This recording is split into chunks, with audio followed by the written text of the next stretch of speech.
Sweet. So yeah, kind of give you guys a little prelude that we're working on.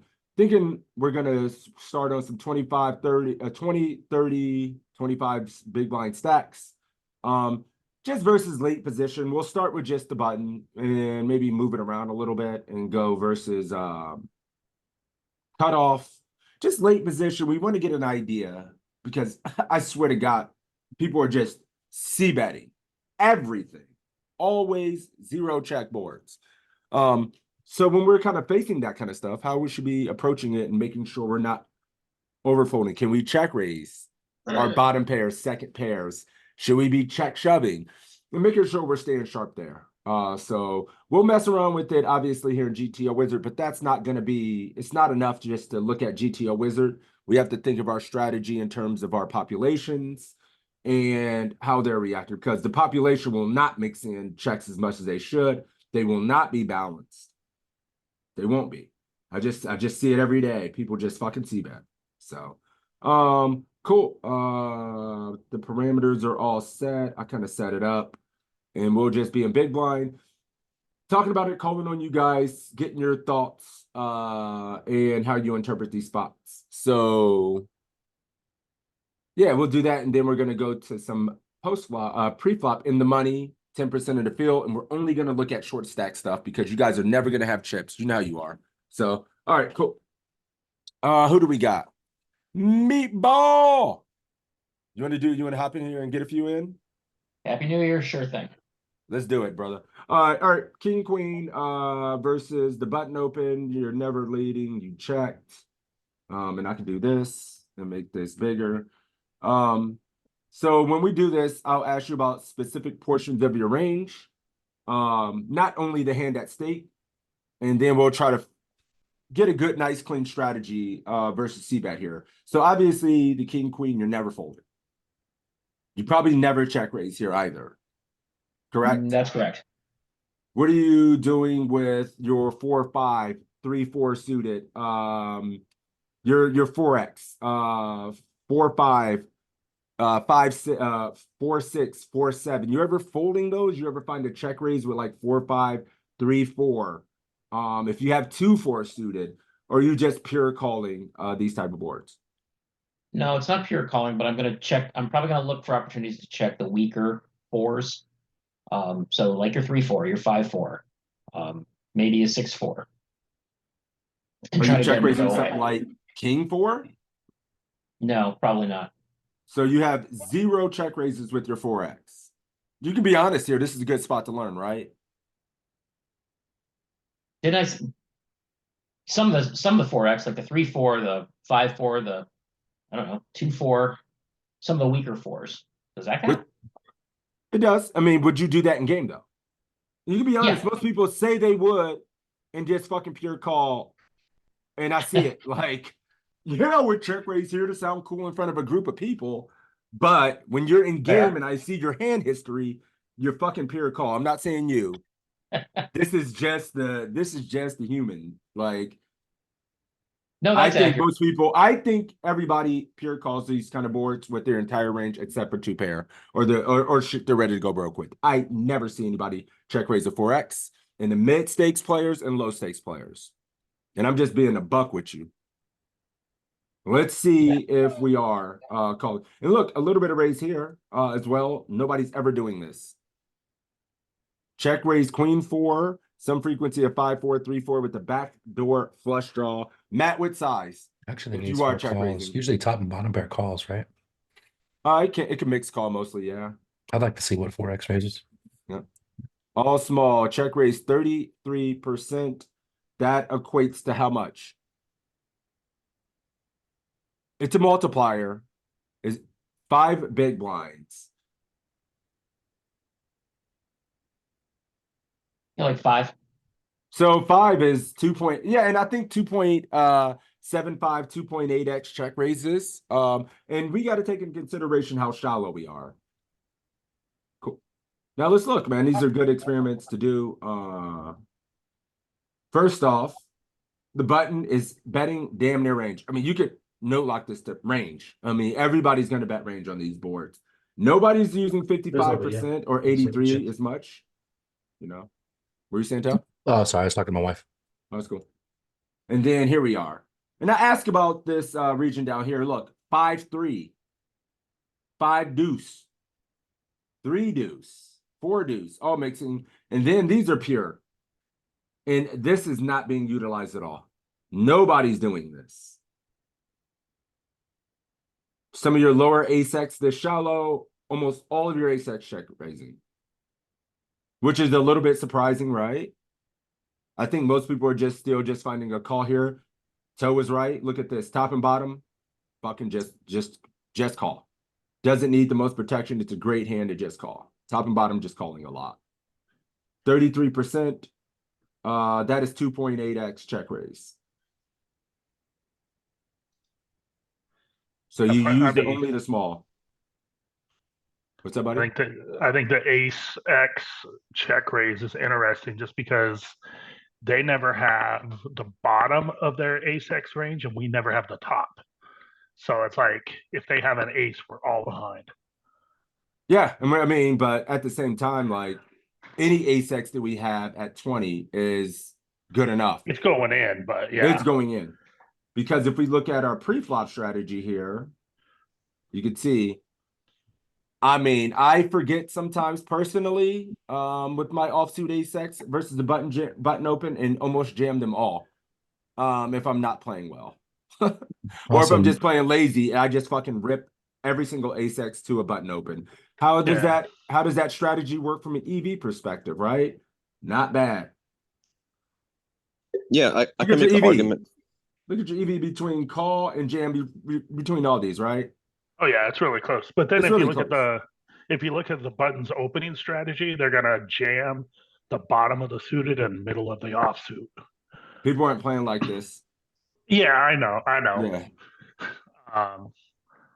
I mean, people are probably jamming ace 5 suited because they see it as you know, the sexy suited ace to jam, but they're wrong.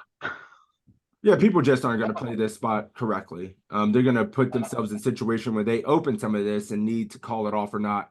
And this is more talking about the lower mid stakes and low stakes MTTs here. So one thing to notice too, I don't know if you mentioned it, post flop. Like our top and bottom pair, very often you'll see is a calling hand, and you raise the other 2 pair combos. I told you. Oh yeah, you weren't. Did you say that? Did I walk away?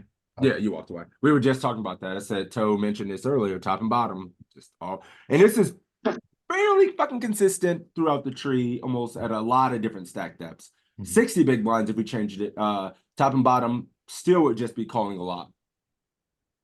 And that's something you see a lot. Calls as much as it does. Like it's a pure call, basically. Queen 4, look at that. Matt Nickel. You said we're check raising Queen 4. Just go on myself. And then these combos down here. Just check raise. So making sure we look at these, get very versed. Maybe we look at the reports, but let's practice a few more hands. Ever leading? No, check. Whittle bit. Okay. Yeah, I mean, yeah, it could be there a little bit. This hand is just too strong. Doesn't need, stock rate showdown. Now, in these situations where it goes check, check, do you block or do you put yourself at the mercy of turning your hand into a bluff catcher? I'm just gonna check here.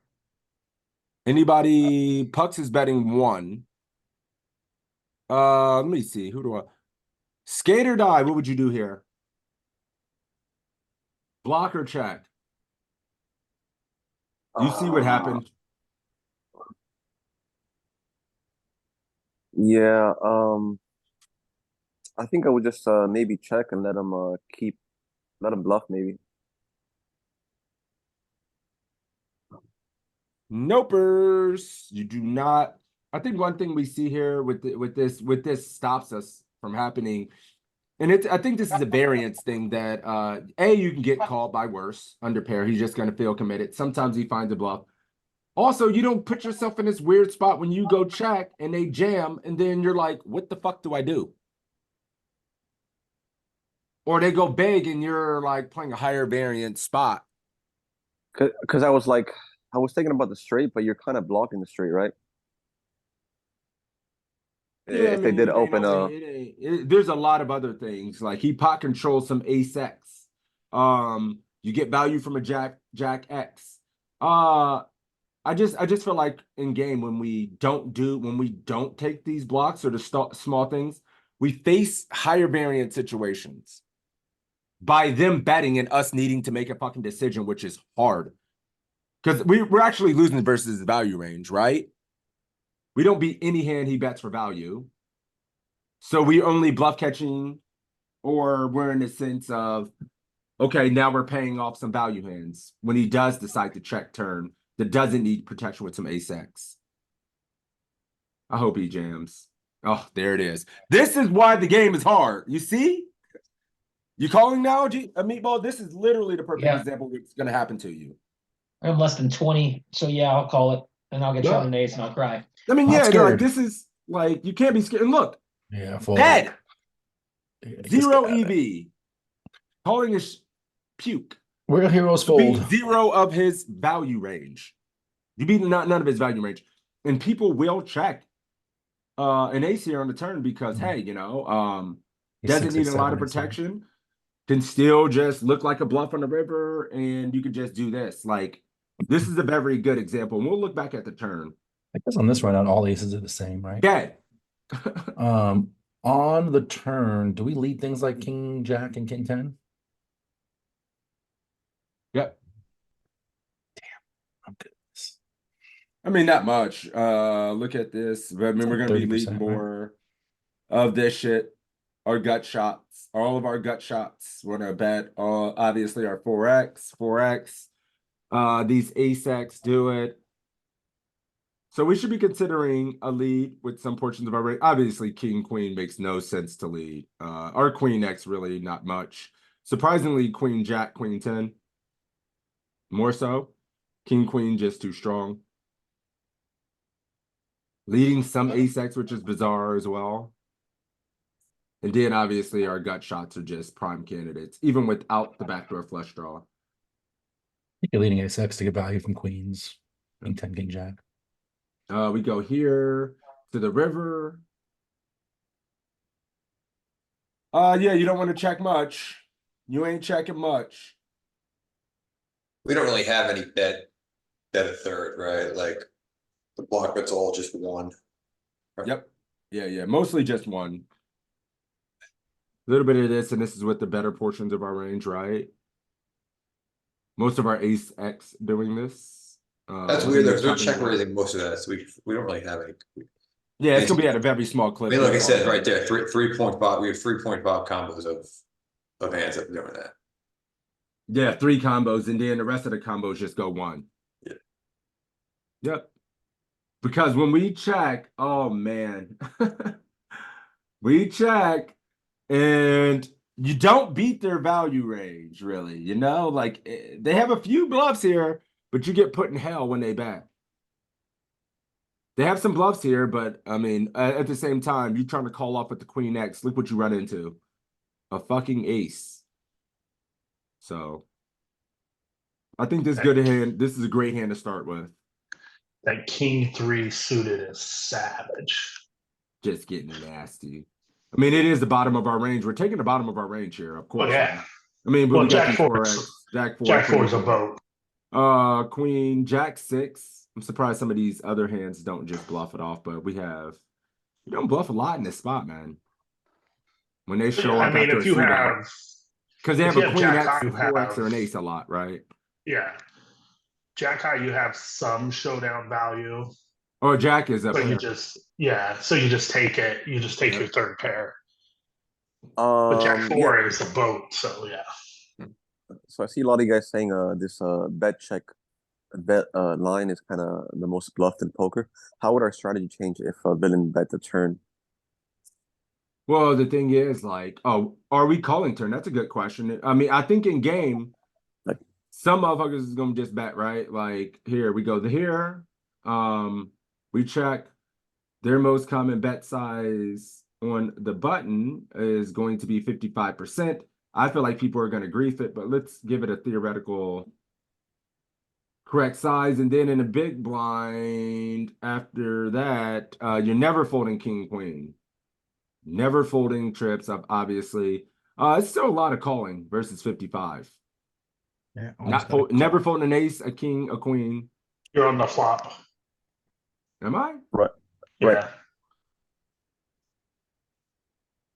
So go next one over there. Oh, why did it go backwards? King, queen is 0 EV. Or barely, yeah. Oh, it's not 0. It's actually printing a third of a chip. Can't fold king, queen.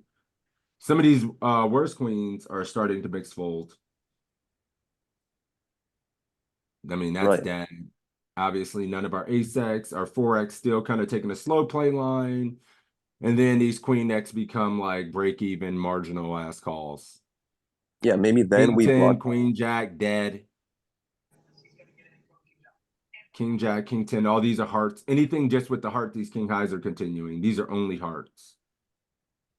And then you have king queens. They're just too good. Cool. So are we looking, what were we just looking at? That was a turn versus turn double barrel. Oh, that's if he, so that's if we check turn and he bets, that's our strategy. Yeah. Yes. Gotcha. Yep. Yeah. This is our strategy. This is our... Like when we get to the river, I'm guessing like we let them be aggressive versus block betting there, kind of. We're not going to lead block bet at that point when it doesn't go check check. Okay. We're not lead. Yeah, we're not doing that.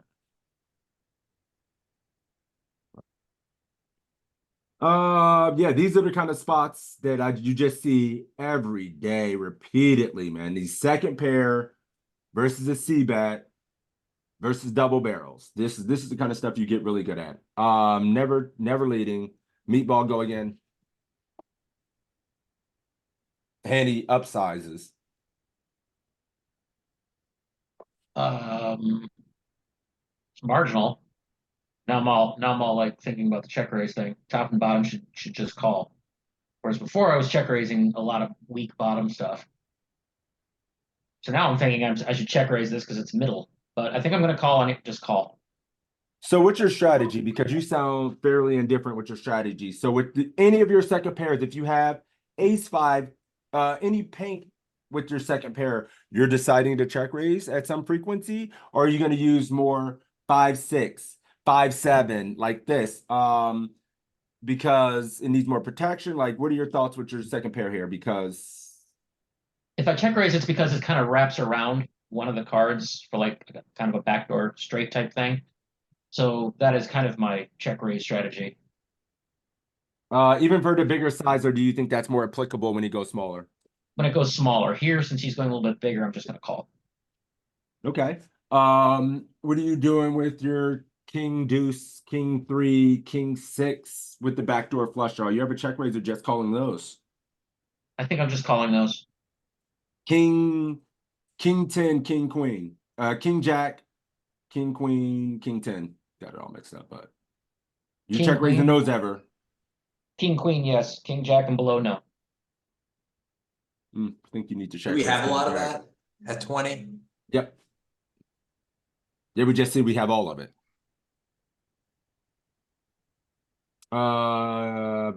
Look at this. Meatball. You're allowed to do it a little bit. And it's good to ask ourselves these questions. And this is what I'm saying, Meatball. Still king 9 off plus. You can't just use the Pico top of your range. This is good enough. Yeah, at this stat depth, you just can run top pair. Yeah. Yep. But not the lower ones. I ask about these kind of as a trap. We do not want to use the lower ones. Obviously, we turn equity. These are good enough. We don't really fear the Reaper enough. When we have the king queens, the king jacks, we can stack king 10, king 9, king 8, because he's opening almost all of his suited kings on the button, so we could stack those hands, right? And then we go here to our 5x at this stack depth. No way, Jose. I would miss a7 and a6 a million times out of a million. So that's good to see. At 6, 7, you're open-ended. You can call or check raise.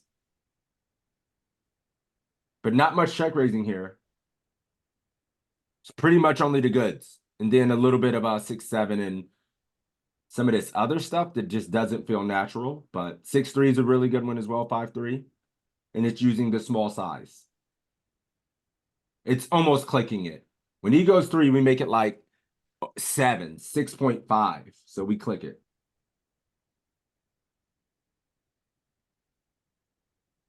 Ever leading. I'm sorry, I'll check that for you, Pucks. I'll go back and check that. I think that's a good question. Go ahead, Meatball. Just check. Just check. Ever leads? This might lead, Molten says. Pucks, you leading. Not sure if we lead after he goes big. That's a good point as well. I think there are more leads when they go big. So you're advocating big? Because we have a more condensed calling range versus big. We fold out more junk. So when we show up on a turn that's more connected and better for our range, we will get more leads, is what B Money is saying. And I think there is some truth to that. Yeah, because I mean, if you remember, you look at a lot of what we just call his big bet with, it's going to wrap more around with that 6 connected to it. So, yep. But not that, well, we don't have a heart either. Yeah, we don't have a heart. I mean, I don't think we ever mix lead with here with no heart. I am curious if we have 7-5 with a single heart, would it mix in 25% of the time leading or something? But yeah, you can never make a mistake by checking the spot. And we'll go back and run this hand. Well, he puts in, he leaves himself 8 bigs. What are you doing here, Meatball? And you could talk about what you're doing here in game. Nobody's going to be doing like this size in game. This sucks.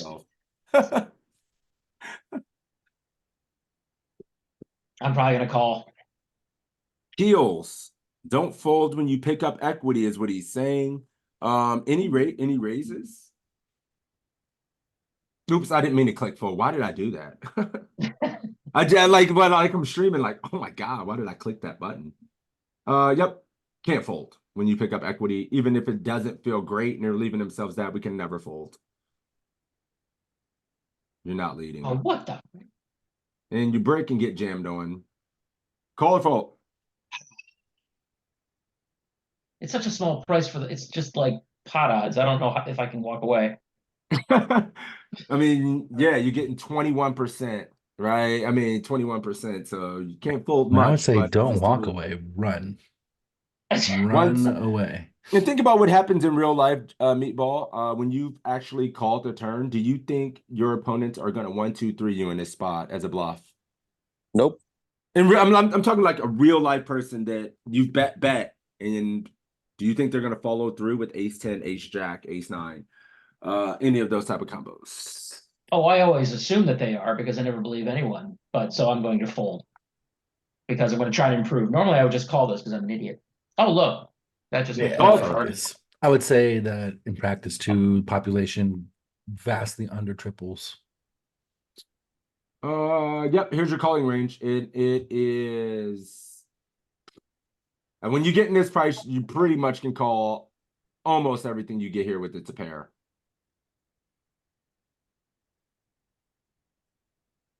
Except for your 4X is a little bit too weak, but outside of the 4X, man, it just doesn't really want to fold.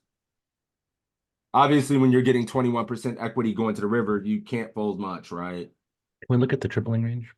Yeah, button tripling range. 8, 9, there's a lot of 0, things 10, in here 8, that I just 0, don't Jack think 8, are 0. actually in here. No, I just don't feel like people are, especially at the stakes you guys play. Nobody's blasting 9, 10. I just feel like when you, yeah, when you've called these guys in a low stakes and A, they're going to have it, and B, if they don't have it, they probably don't follow through bluff as much as they should when we get here. I'm not telling you guys to make tight folds. I don't want you to play in, but just think about your opponent. Are they capable of barreling? Is this guy running like a 16, 9, 4 or something like that, you know, and then he's tripling. Like that guy doesn't have enough bluffs. He's not spazzy enough. But there were a lot of questions regarding this hand.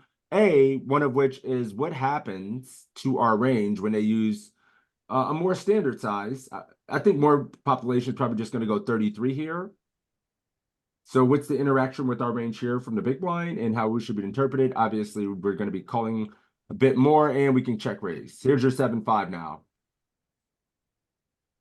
Twice as much check raising when they go small here. So you can use your 7-5, your 6-5, 6-5, 6-5, 4-5, that's two pairs, 6-3 is open-ended, open-ended, open-ended. We can go to filters as well. How do we approach 6 and 8-7 are really good. Okay. these like second pairs or bottom pairs when we check raise to flop and they continue? Are When we we pick up equity here, like, so we go this, we pick up equity, we're probably gonna be mixing, they call. What was the turn before? It was like a 6 of hearts. yeah, something I think it was the 6 of hearts. Yeah. Yep. We Yeah, it we was. go for it. Does We G2 just Wizard like- have turn reports? Yes. There we go. Yeah, this is probably easier to look at because we can see our entire range. So, yeah, the low cards that are good for our range, we're just following through and going for it. And obviously, a 6, 7, 3, 4, 5. All these we're going to pick up straight draws. We're check raising a lot of our 5x open in and stuff like that. So it seems completely normal that we're just going to follow through here on these low cards. And then when it gets to the ace, king, and shit, we're just kind of shook. But we do get to just follow through with small again. I'll probably go small and don't just jam enough, but yeah, they've had turn reports for a minute. And then we go, wait a minute. So, check, this is flop. We check raise, they call, we get the 6. We follow through for small. We have 13 bigs left, and I think that's why you want to jam, right? When we check raise, we have 13 left. So you're going to be doing a lot of jamming, man. A ton of jamming when we pick up equity. All your 7x, open-ended, they got there. You're not slow playing. Ace 3, another open-ended. Ace deuce of hearts, your backdoor heart draws are going forward a lot. Surprise queen 9, that doesn't really connect. So you need a combo, right? Queen 3 is a straight draw and a flush draw. So, all right, let's get a few more hands. Meatball, you would have called, you were right. And he has, we talk about that, the ace 10s, the ace jacks and stuff like that. The 9 10s, the 10 8s. Great. All right, last one, Meatball, and then we'll get somebody else in here and we'll do another run. We'll look at some reports and then we'll look at the post-flop stuff as well. I mean, pre-flop, excuse me. You ever do anything here? Is this good enough or is this a fold for you? Let's go, Beats. This seems like a fun one to check raise. A fun one to check raise. Mama, there goes that man again. But I don't know why. It's just because it wraps around the 9, and I think there's a lot of turn. There's a lot of turns that I'll pick up more equity, and I keep firing. So here it is. 3 to a straight, 3 to a flush, and an over. Is this one too weak? Because we have 3 to a straight, 8, 9, 10. We have an over, and we have 3 to a flush.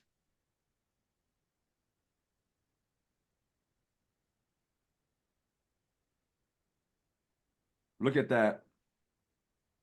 10, 8, a little bit. You have to have both the suits. But guess what? You have the flush. You need the 10 of spades or a spade to be able to do it a little bit. Both suits, okay. spade heart. Spade heart is very important. It's not printing a lot. It's not worth a lot. If you feel like your opponent's too nitty or if you do edge past this spot, and I see it in the hand history, it's not the worst decision in the world. Especially when we're facing some kind of ICM implications in these spots. If you do edge pass, because this is straight chip EV, so I imagine as we get deeper into tournament, 25% of the field, this becomes less attractive, right? But this is straight chip EV we're looking at. So 3 to a straight, 3 to a flush, and an over. What is another one? Yeah, look at the king. Oh, that's all of our top pairs. Jack 10, 2 overs, 3 to a straight. Yeah, this is another one to Jack 10s. Is a really good one to mix in as well. The Queen 10 is a little aggro, but I like it. Then a lot of your flush draws. If we go here to the filters, let's look at flush draws. Just a straight flush draw. Using a lot of your flush draws. These ones are too good. King, queen. These are just nutty. And then the ones with the under and not have as much equity or check raising, right? And you can also mix with the others. Cool. So you're a savage and you do check raise, which is splitting, right? Oh, crap. You know they're never folding. You know the solver doesn't like to fold. You picked up 0 equity. Oh, God. Following through or not? Yeah, I'm all in. It's wrong. I You don't didn't care. We're pick going up. for it. This guy offends me. I don't like him. We're all in. Yikes. It's terrible. I know. I probably wouldn't in real life. I'm clicking the button because you know goddamn well it's a mistake. You know it. You punted. I mean, we all know you punted here. You can't just. We did nothing. Nothing changed. No. Yeah. When you You have check to raise, you just give up. yeah, If you want it's a folds on the 7, flop. Jack, something like that, we can change the turn card, but this is straight trash, right? Yeah. You're gonna want your flush draws, your backdoor flush draw that got there. Pick up some equity when we check raise any amount of gut shot with an over, so all that kind of shit. Ace 4, ace 5, with the hearts or spades, right? Backdoor heart draws and stuff. Queen 10 with hearts and stuff like that. But yeah, it's just trash. But let's look at it. What are we following through that we check raise with? Let's just say anything that picked up equity. Oh, it's only showing flush draws because I clicked that filter. How do I get off? There we go. There's your range. And look how nasty you're getting. But this is trash. I'm surprised Jack 8 does it any. Queen 8 still following through a little bit. So I would miss some of this personally. I would miss these Queen 7s, Queen 8 if I did check raise, feeling like it's not good enough. And the premise that you need to pick up equity is not 100% always true. Look at our Queen 10s, our Queen Jack still going small. We're betting a metric shit ton here on the turn. We're only checking 13%. All of these backdoor flush draws, even 9-4. Oh, that's a top pair. 10-3 has a pair. 10-5. That's only the flush draws. 10-6 flush draws only. Okay. So yeah, we were right. Ace 4, yeah, these are all easy. These are gut shots you take. I would miss ace 6 of clubs a million times. So yeah, this is a really good study to look at. I'm just wondering Go ahead, bud. if we're check raising as a blind, how to position player, is button supposed to call their ace X, ace high? On the flop, Yeah. instead of check raising our ace high, I mean, we're never folding an ace high to small. So we go here, big blind. Here we go. Yeah, I mean, ace 6 mixes a little bit, but most of these ace highs are just in there. And I think that's another thing that happens at this small and mid stakes. People just don't know what's going to happen on the turn, and they know they're not calling another bet. If somebody does bet again and they can't imagine winning hand, so they just fold. You just see people just fold ace 8 here. Well, I see it in hand history all the time. This is our range, not their risk to our check raise. I know. This is just faces the C-bet. This is us in a big blind facing a C-bet. Also, And I'm saying people fold the C-bet with their ace highs. Yeah. Like too often. Like I would see a hand history and somebody's folding ace 7, ace 6, even with a spade. Yeah, I actually want to see that too. But also, Yeah, this is what you're looking at. people- You're looking at it. Ace-5 of both suits. Be ready to die. But what about With them ace when spades, go. when we check raise at this stack depth? Are they supposed to be defending with ace high? We check raise, and here's their range. Not all of them. I mean, these ones in the middle are dog shit, but they ain't folding the wheel and they're not folding the good stuff. Ace King, without a spade. Anytime you have a spade, you're pretty much just not wanting to give up. Spades and hearts, right? Yeah. And we talk about population not check raising enough. Maybe being a little bit more timid with anything, certainly without a spade would be, or extra additional equity is probably good. Even mixing a little bit fold with ace-8 with the spade, but if you have an image like mine, you've probably opened in c-bet too much, so it's hard to give people credit on check raises. So let's finish the hand. Cool. Oh yeah, you tried to punt it. Nah, we ain't punting. Nah.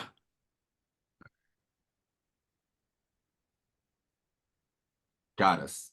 This nice little stab there on the turn. I think people check and then face hell themselves in that spot. Sweet. Let me see. Beats. The beats. Yeah. Let's do it. You're back in the game now. Michigan's finest.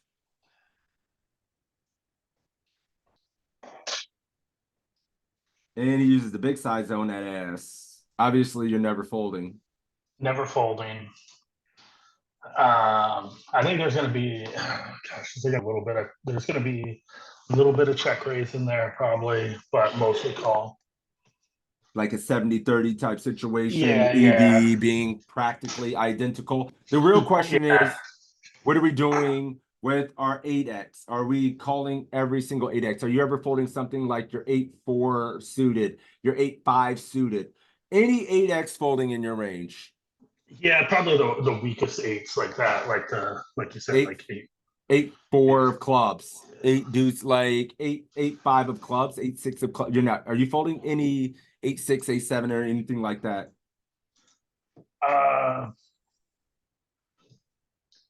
think we fold the worst 8x. Yeah, worst 8x. If it's like 8-7, 8-6, probably still call it just because there's some backdoor equity, but yeah, like the 8-4, 8-5, 8-3, 8-2, those are probably gone.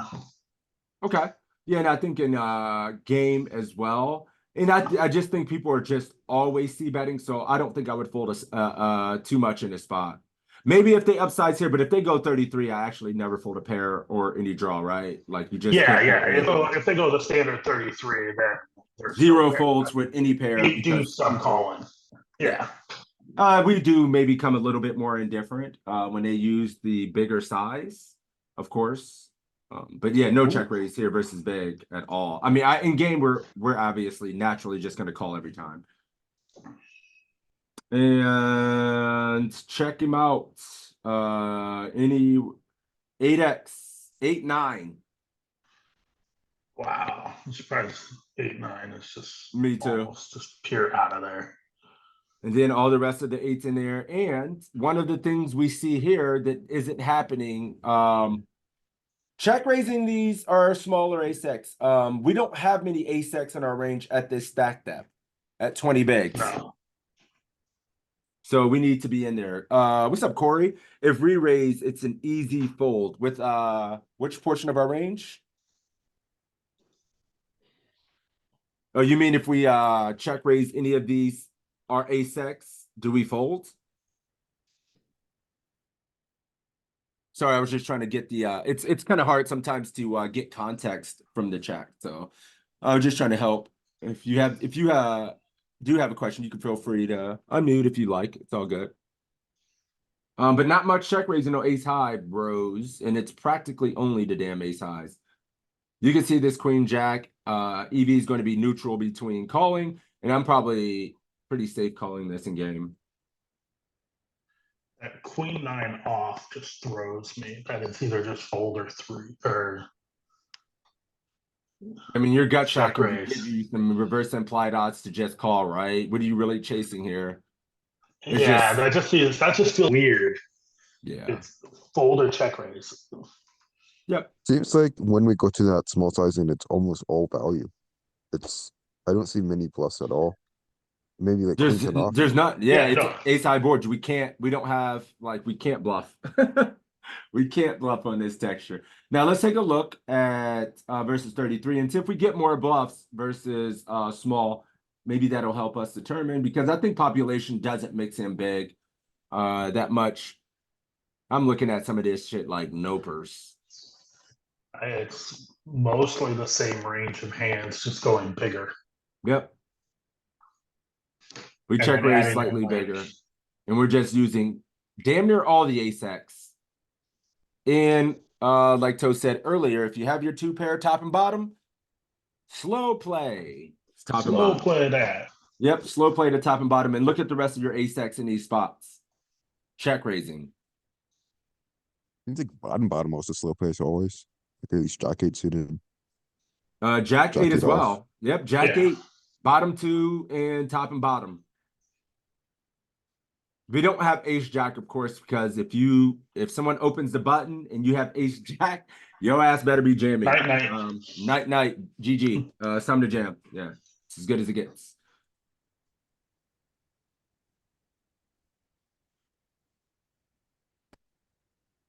We wouldn't have a damn anything in our No range. leads. No leads at all. Skate, stop drawing on my screen. Oh, I didn't know you could see that. Sorry. That's all good. Oh, I was like, what's that? Tool bar. So with a little bit over a 1 SPR with the nuts we rivered, how do you interpret this spot? Are you going to be betting one? Do you think there's anything we can just jam here that gets called by worse when he's fairly a little capped from the top of his range, not double barreling? it's like jams. I'm probably going to use two pair, like Jack 10, Okay. if I got there with that. Any of your slow play two pair that you didn't lead, well, you would never lead. So if Yeah. you called your ace eight, your jack eights, as well, right? Yeah, the little teeny bit of ace 10 that suited is in there, but it doesn't get there that way anyways. But with this, like tempted to go one, but at the same time tempted to go 61%. Go to 7. Okay. Yeah. G-Man's jamming. I think this mostly jams.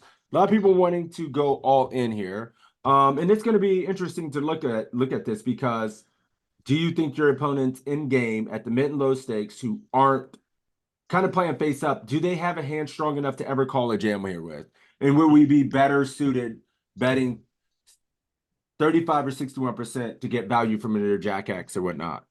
Yeah, it seems 10X. so hard to get called by almost anything they have if we jam. Yep. And it wants to use the bigger one. Oh, it usually wants to use the bigger. Okay. Yep. Yeah, I was kind of like, I mean, I like the 6-1, but yeah, I mean, the 87 makes sense too. No going one. The one army with the nuts, nah. I was thinking like, I thought 35 might be a little bit. We know we want to use probably like 67, I thought would be more prevalent myself.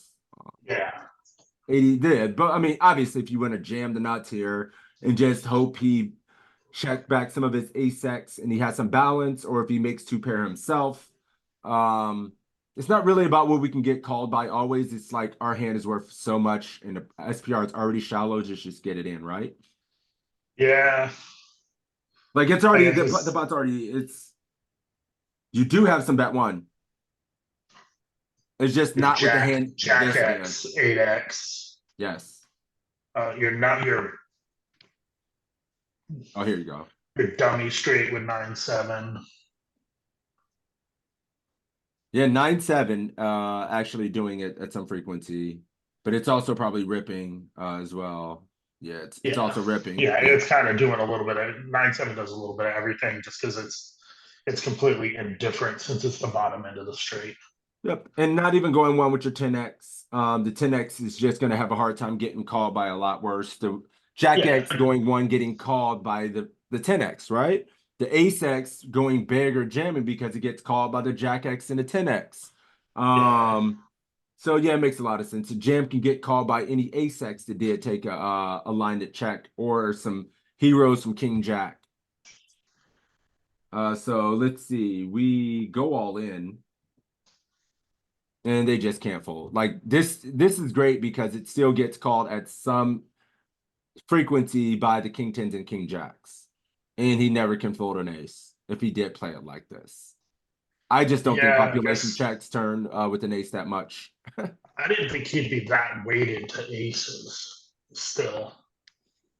With the How often does checking ace X back check back on the turn. if Here we we check go. river? We check bit button none.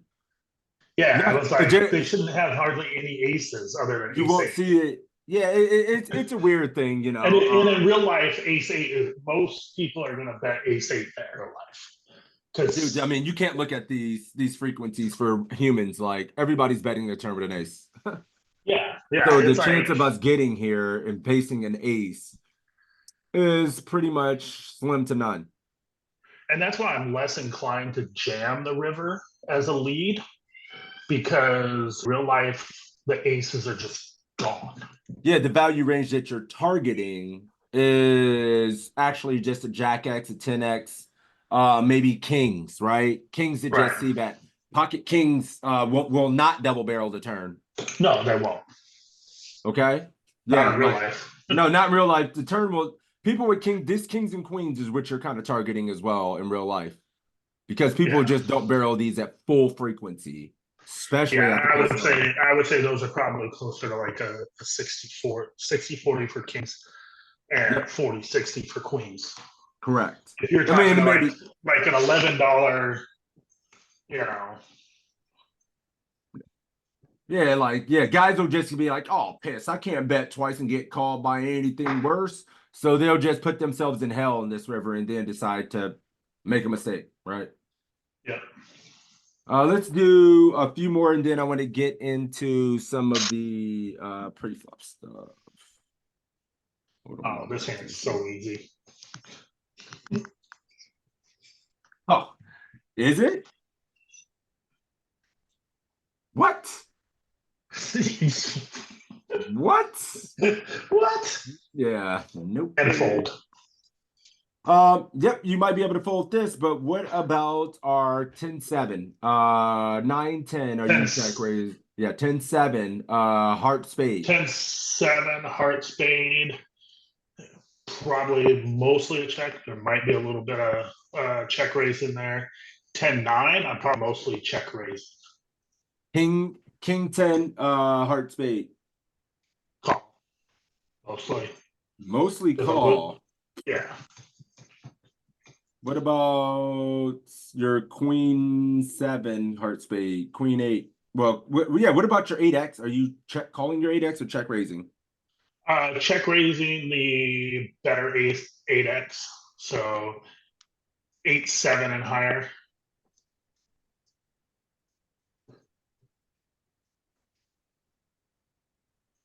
Raise. Oof. Raise.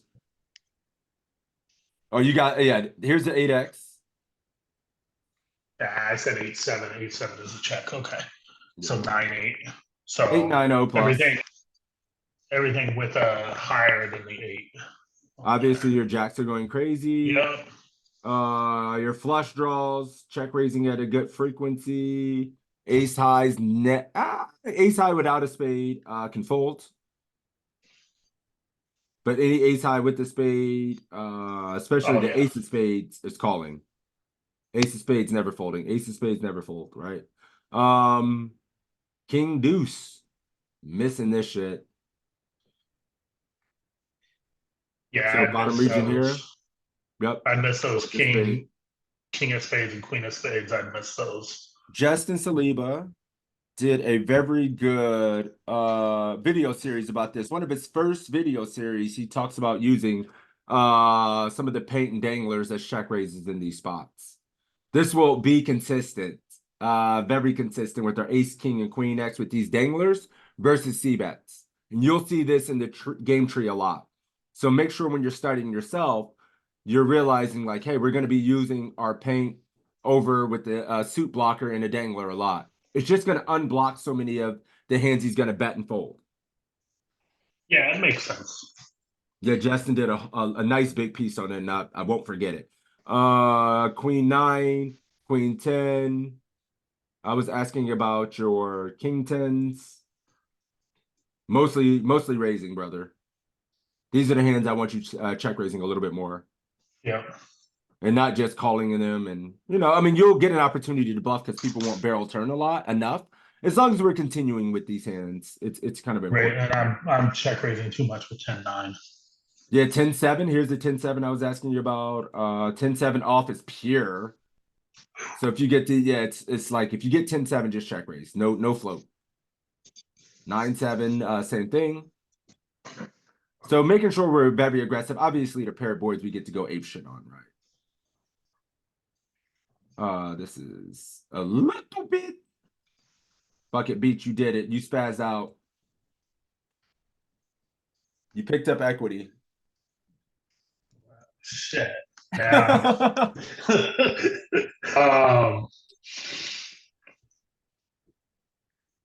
You know what to do. You know what to do. Yeah, I Come know. on. It's over. Night. Jamming. GG for GG. Bet 33. Molten says. I think I like bet 33 more. Yeah. Never jamming. No, you got to bet 33. Yeah. So, yeah, we gotta have a No spade, right? jams. This Yep. was a part of the game tree where I was like, okay, if we have the spade, and what spade do we get to like keep going? Almost all of them. All of them. I mean, not almost all of them, right? Oh wow. Here we go. Let me see. Filters. Flush draw boards. Hold on 1 second. I gotta take this 1 second. Okay.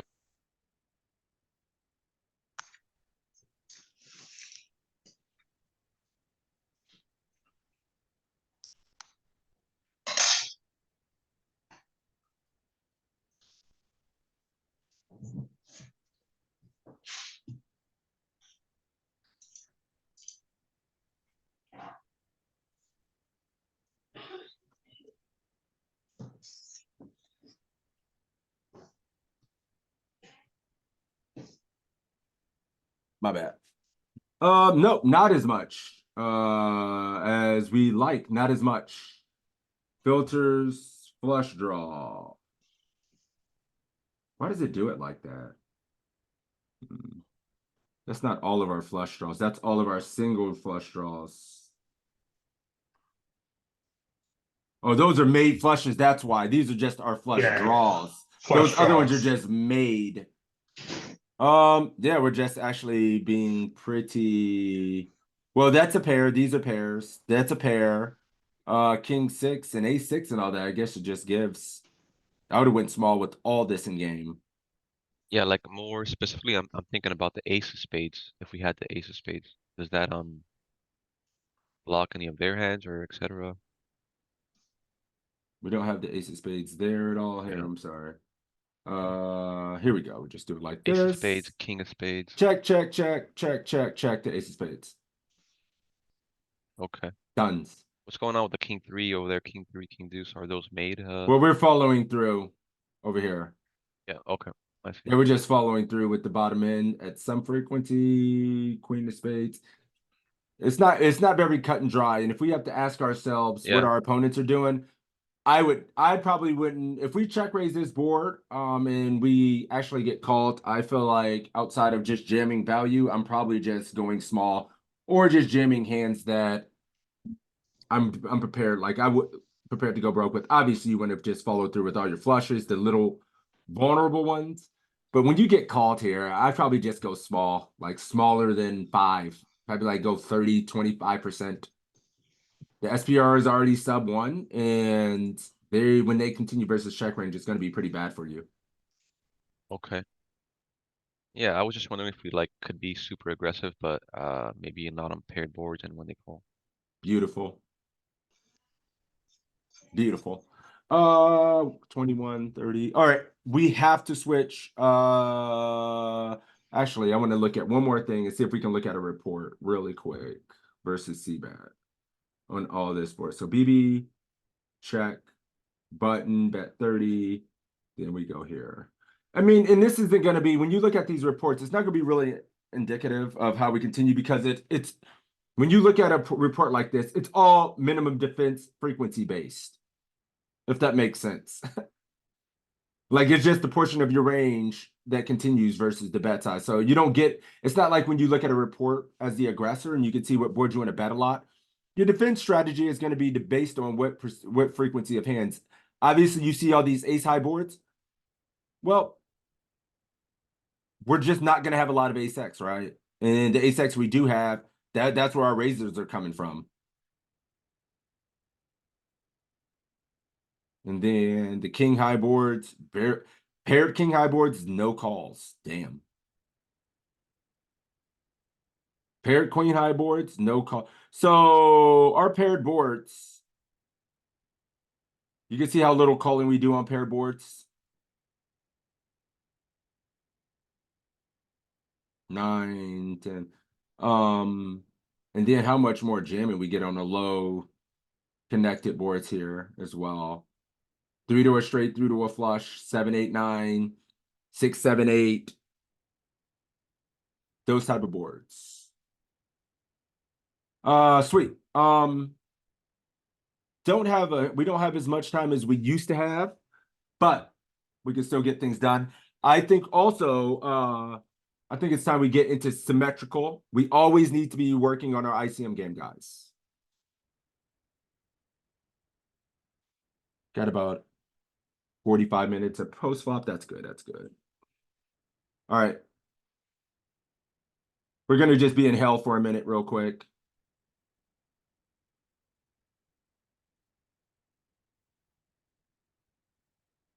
Let me think. We try to open off this shit and get 3-bet. That should be good. Versus RF5 versus 3-bet. Any position. 10% of the field is in the money. Who have I not called? Don't. Larry Legend. Come on, Cletus.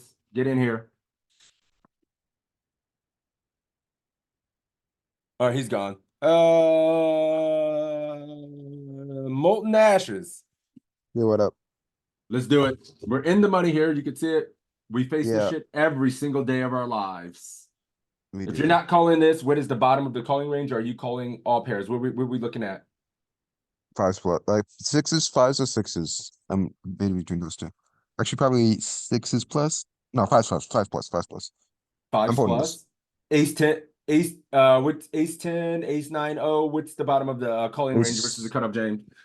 Ace 9 0.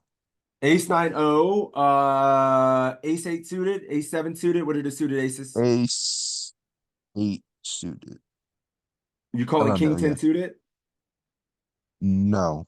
King Jack suited? King Jack suited plus. So his range. 5s plus, ace 10 off plus, king, queen, king Jack suited plus, ace 8 suited plus. Yeah, and King Queen O. And king, queen, O. Let me see. Who's next? B Money, you agree with that range or not? I know you're playing right now. 10% of the field left. I feel like 4s is in there. You feel like 4s are in there? Yeah. King, queen off, king, jack suited. What's the worst offsuit ace? 8. Ace 8, O plus. Ace That's 5. a big. Ace 5 suited. Damn, he's got that. See the big difference between the ranges, and I love this exercise because we have two completely different ranges. And then I think in theory, you know, and these are spots that don't differ too much between theory or not. Unless you have a read on our opponents. A lot of times we're not going to have a read, and it's just going to be some rando. And we just still need to know our range just from a theoretical standpoint when we're in ICM. So B Money's calling here, and Molten is folding and going with 5s plus. Skate says Ace Jack O and Ace 10 suited, possibly too wide. 5s plus Ace 9 O and Ace 7. You guys are both fucking right on there. King Jack off. King Jack suited out of there. You both said King Queen. It's dust. 5s plus Ace 7 suited. You said Ace 5 suited too wide.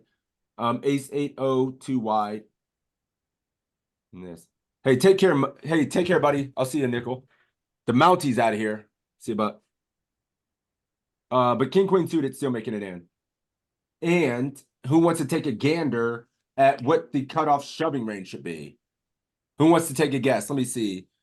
Meatball, what do you think cutoff is open ripping here in the cutoff? Without paying any attention to ICM, like just No, you're paying attention to ICM. We're 10% of the field left. What do you think he's jamming, or what do you think we should be jamming in this spot? any say I'm gonna go all suited aces, All suited. Okay. ace 9 and above, ace 9 offsuit and above, and 5s plus. Ace 9. Think about what you're saying. So we're I know. jamming Ace 9 to Ace King. You're just gonna open rip Ace King for 15 here. Oh no, I was just making that the range. I'd probably just open. Oh, but I'm what do we? sorry, I He's thought- open yeah. ripping here. What do you think he's jamming all in with? Except for the premiums, like excluding jacks, queens, kings, aces, suited aces, 6s plus, king, queen off, and probably ace 9 off and above. See, this is a great spot to work on for you, G-Man, and I'm glad you showed up today. Yeah, it's like getting my taxes done. Yeah. Nice. Yeah, I think lower 2s, 3s, 4s. Ace 2, 3, 4. Queen Jack, King Jack suited sometimes, so you don't want to raise call some of these type of hands, so they just rip. Maybe some of the suited 10s in there as well. 2s, 3s, Ace 2, 3, 4, 2s, 3s, 4s, and look how much you're ripping. Holy smokes. And then some suited 9s in there, suited 10, suited jacks. You said all the suited aces, but you were wrong. You started too high. So ace deuce through ace 8. Missed the suited 9s. A lot of people miss these suited 9s. And you know what happens, Pucks? When you miss the suited 9, you raise queen 9 and you get fucking jammed on and you're sick with it because you can never call.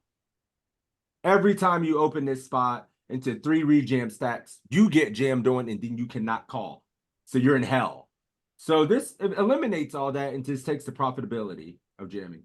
Now, I will say this is where poker becomes fun, because if you've been playing with guys with 60, 70, 80 hands and you're getting deep in this tournament and you see they have 6% 3-bet, 5% 3-bet, you got 3 guys who are damn near tight as shit. You don't have to take all the jams because they're just going to play really straightforward and just jam hands that are too good anyway. So you don't need to take all the jams. But anytime you're playing on like a ignition, you try opening for 15 bigs here, you're getting jammed on. On ACR, you open this, you're going to get jammed on, right? So you want to be taking more jam lines there, and then versus weaker opponents, you could probably get away with manufacturing the range to not jam as much because they're already playing straightforward, right? If that makes sense. Because you can see the EV between the decisions here is like neutral, right? So go ahead, Skate. What were you saying, buddy? Oh no, you showed it. I was gonna see what pairs are jamming. It showed 3s through 8s, mixing 8s. Yep. Okay. Yep. Awesome. I like raising 8s and then just snapping somebody off and just taking a slightly higher variance spot because they're just gonna jam this stuff more often on you, especially when we're opening late position. You have this crush. So I kind of love opening 8s here. Because people are just gonna allow them to still jam off, especially if they're aggressive players behind. I'm only opening 8s. It gives them ace deuce through ace eight, ace nine jamming on you, whereas they would never call it off. So you get more opportunities to get shoved on light. So I can see why it's mixing here. And this is just going to depend on what kind of player types you have behind. Way too nitty here. Well, bottom of the call range.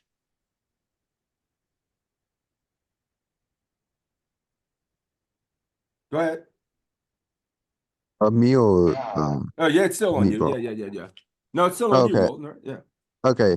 I just wasn't sure. So this is obviously a call. Yeah, this one's obvious.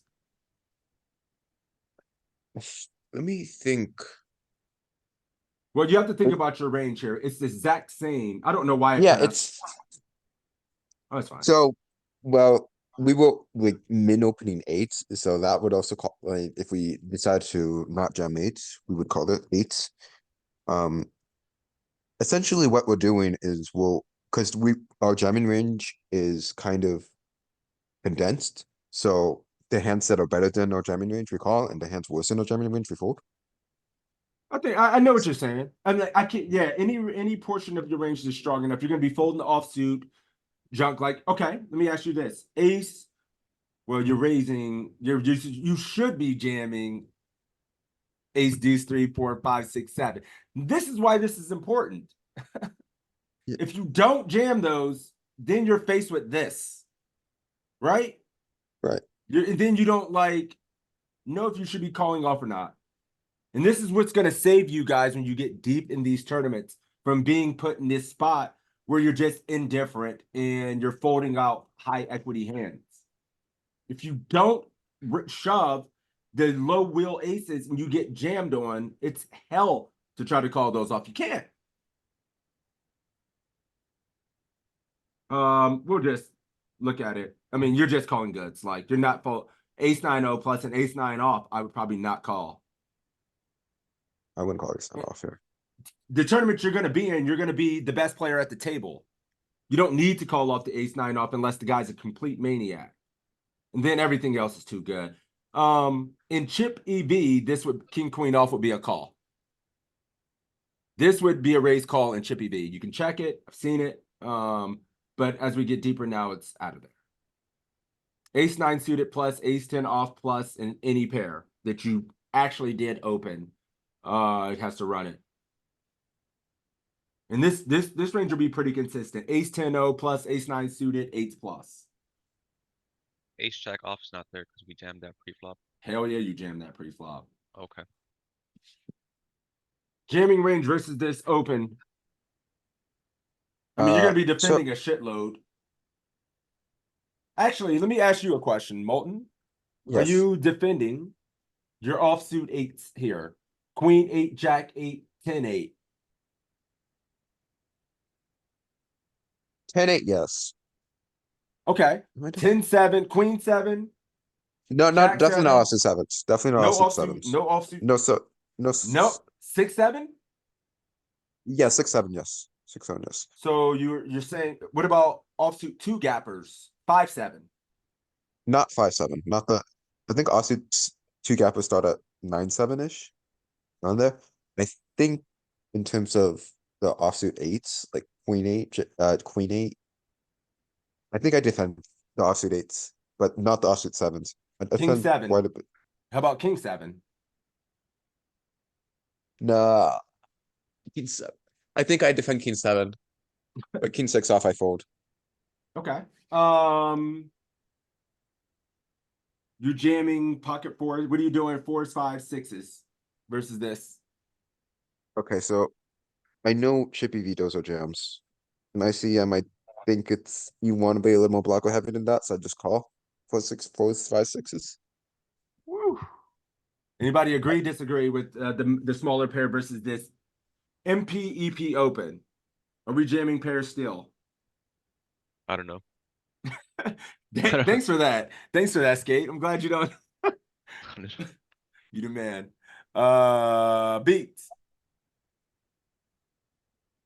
Yeah. What are we doing with our pocket pairs from deuces to 7s? Against MP. Mm-hmm.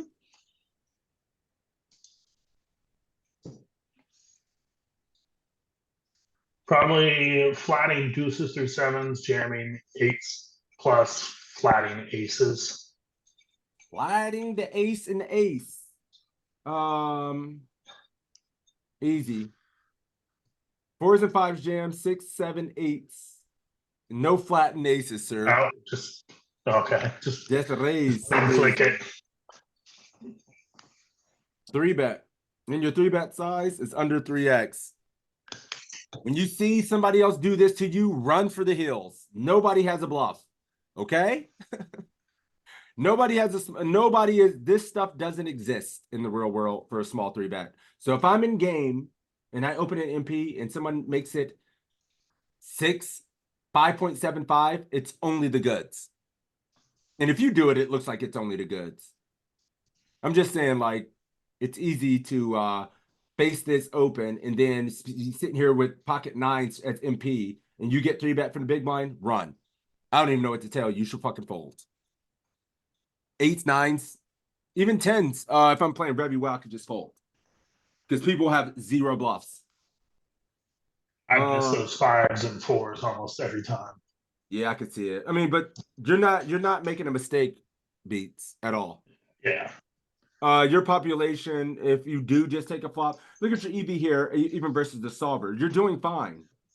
Yeah, you're it's not printing, like look at 4s. I mean, 5s are doing it's neutral EV. It just likes to mix it in some. I will say you want to take the the bottom suited aces, those on paper, are sure. really good. Everybody misses these, and myself, I personally overdo this because I can't visualize all the charts. So if I see King Jack versus an open and I got 20, I generally jam it. Just jam it. Because I can't remember in gaming. But if you are jamming it and it's not a mistake, like a giant mistake, you're not making a blunder, right? Yeah, just move my 5s and 4s there just because I know I can outplay post flop pretty much anyone I'm playing against. And here you go, guys. Here's the defending range as well, which is very, very important. And I make sure to ask this because I think people transfer over their chip EV defending range into when we get into the money. So, I mean, offsuit 8s are out of there as well. Queen 8 looks pretty, gone. Jack 8, 10, 8, gone. Suited connectors only in there. I mean, offsuit connectors, 9, 10, 8, 9. 2 gappers, gone. I think people would look at 10, 8, 8, 6, 9, 7, and feel like, just flick in one more. I can make something out of this, right? Nope. Even folding some offsuit ace X. Ace deuce and ace 6, probably the worst of the bunch, so it makes sense. Yeah, because should be your queen deuce off plus is all. We're even starting to fold some suited hands, which is really surprising to me. I mean, these are dog shit, right? So yeah, it wants to get out of here. And if you did call, you're not making them that much of a mistake, brother. Like it's not like bad and too horrendous. But yeah, this is a very important range. Ace deuce, all these offsuit deuces, 3s, 4s. So you're all defending offsuit 9s, and then all your suited hands outside of 7 deuce, 8 deuce, and 9 deuce. 8 3s in there as well.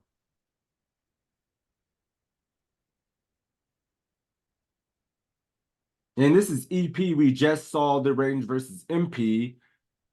Yeah. Go ahead, recite it. Just to make sure you're getting better, recite kind of the range that you saw from Okay, before. so against NP, I mean we're defending the offsuit 9s, except Jack 9 off was like half. We're defending we were defending the worst offsuit 2 gapper was, I think. Wow, well Jack 9 off was the 2 gapper, so I guess that's the worst. Yep. Yeah. It's a position earlier as well. So yeah, so I think anything that mixed earlier, which is probably going to start folding. So we can actually maybe even start folding some offsuit 9x.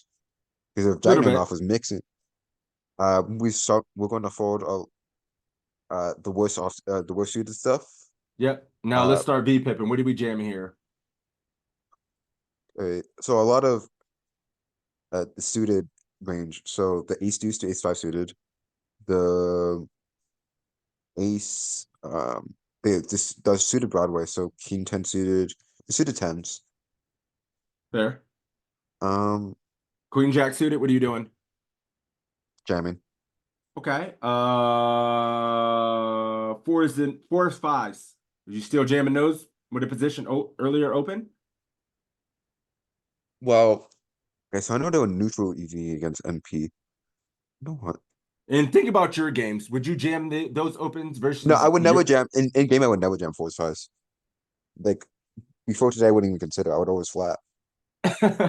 And that's I respect the honesty there as well. And I think you shouldn't just be so I don't know the word I'm looking for, but you need to be making sure you're taking note on what the opponent is, right? Right. We can't just in a vacuum say, I'm just going to do this all the time. If the I guy's think the aggressive enough, go. I think the right? regular the opponent is, the more I'm gonna find jams with fours and fives because the less post flop edge I have. So, like ace queen off, I'm actually kind of conflicted. I think this just that actually might be a blunder. Yeah, I think ace queen off just calls. I think against EP is just a little bit too punty to just jam.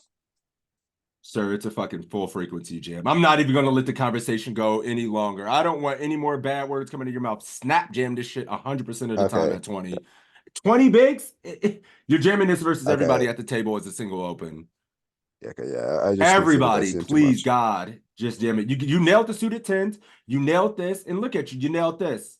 Suited Just nine, ace queen offsuit off. nines are in there. Look. Connectors. So this range is practically the same. I just didn't want you to start baiting yourself, and that's why I wanted to get back and Yeah, ask no, you. that's a Yeah. And I think some people aggressively jam ace jack here as well sometimes, but I don't think it's good until you get to like low jack, high jack for 20. Then I start jamming later position EP. These first three positions opening, I'm just calling probably ace jack in the real world because they're opening fucking 12% of hands or something too tight. And we keep in some worse jack X, a lot of worse ace X, and I don't mind. But ace queen, ace king, your suited tens need to go every time. Oops, piss. Misclick. Let me go back into it. I misclicked. And I think these stacks are really good to work on because this is what we look at every night, all day. You get in the money, you're gonna have 10 to 20 bigs. That's it. It's not gonna be rainbows and ponies with 50 bigs and shit. It doesn't work like that on our sites. Why are we jamming the ace queen offsuit and not the suited? It's too good. Okay. Plays super duper well.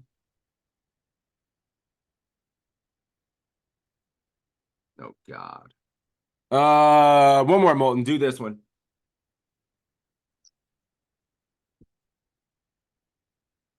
So I think in game I'd probably over jam here.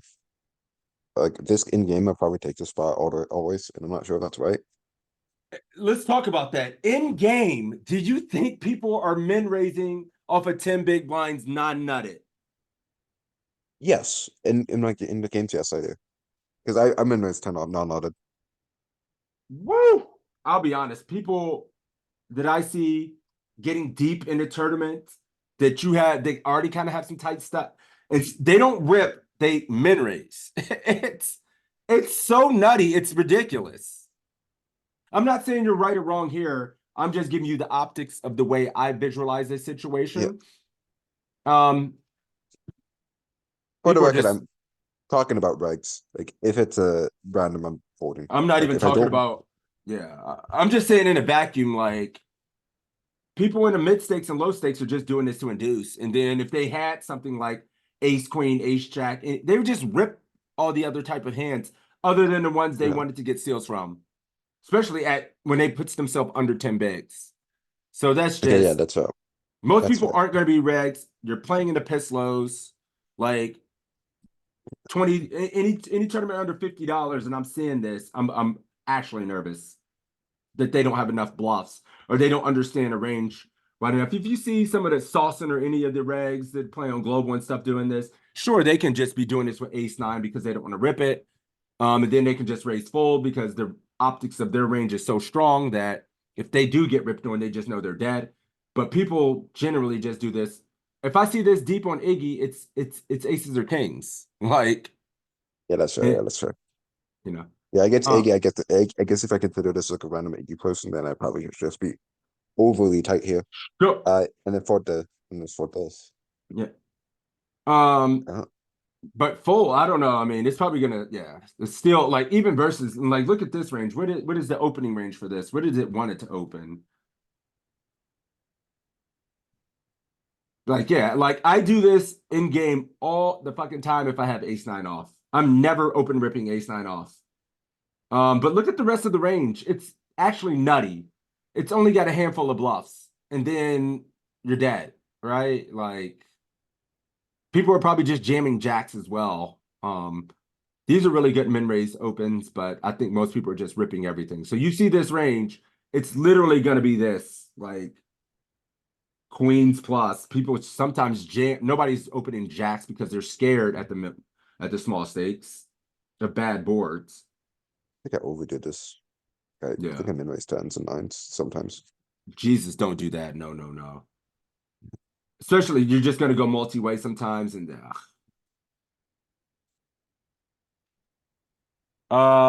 cool. Let's give someone else an opportunity, and then I probably have to start getting ready to wrap it up. Corey, you got a mic? You interested, brother? Give some of the new guys an opportunity. Yeah, I'm just kind of sitting here playing along, watching along though. Just here for the here for the content. Oh no, that's cool, man. Would you be interested in giving it a shot, testing yourself in these situations? If you're playing on the side and you're chilling, it's all good. Yeah, no, I'm down. Oh, nice. Okay, cool. So in the money, facing a 10 big blind opening range from MP, what's the call off range for yourself? You could start with your offsuit ace. What's the worst offsuit ace that you call here with? Sorry, say it again. In the money. Yep. Yeah, here it is. Yep. We're in the money in this situation. 20 players left in the field. You see this all in. What's the worst offsuit ace you'll call here with? Oh, geez. Let's think about this. Ace 10, ace jack, ace queen. Are you calling ace 10 here offsuit? Are you calling an all in with ace jack?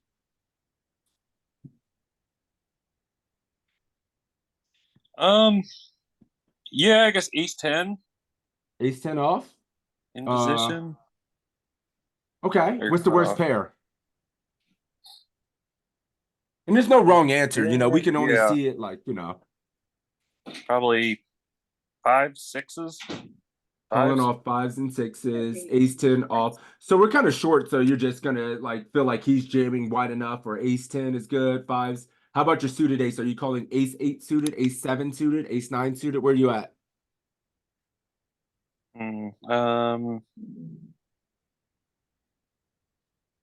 Yeah, we're pretty close, I would imagine, to the bottom of the range there with ace 9, maybe ace 8. Yeah. I don't have much info on this middle position guy going all in, but you have all the information. He's theoretically sound beast who doesn't make mistakes. That's the information. Right. Yeah, I mean, not ideal.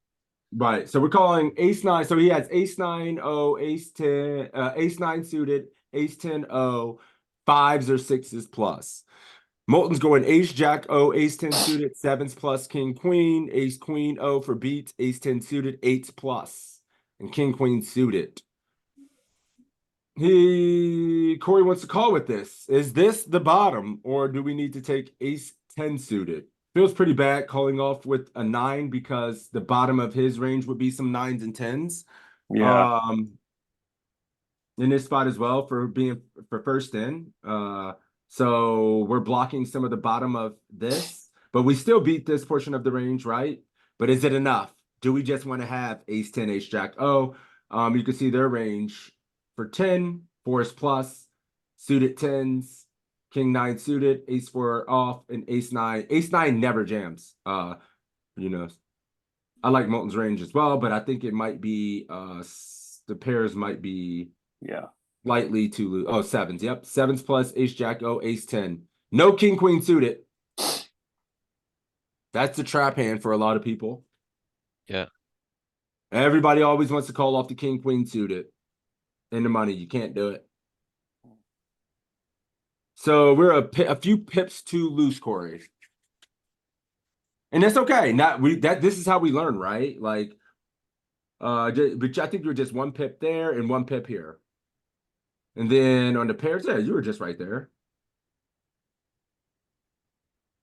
So you face an open here. Do you like ripping or raising? And if you are raising, what size?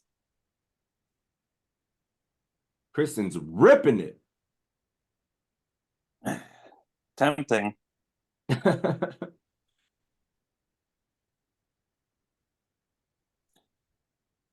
Beep, beep. Yeah. Beep, beep. 2.5, big blind. 2.5, big blind, 3-bet. So you're gonna go to 5. And you know what? I like your size. I like the size of the 3-bet when we are 3-betting. When we get to this point in the tournament, we may even be able to go 2.25x as well and go a little bit smaller with our 3-bet size. I do believe the ace king is probably going to be a rip. If we have ace king suited, maybe we're going small with that as well. What's the worst pair that you want to rip here, Corey, in this spot, or that you would raise versus this open? What's the very worst pair that you would just do something with? Let's see.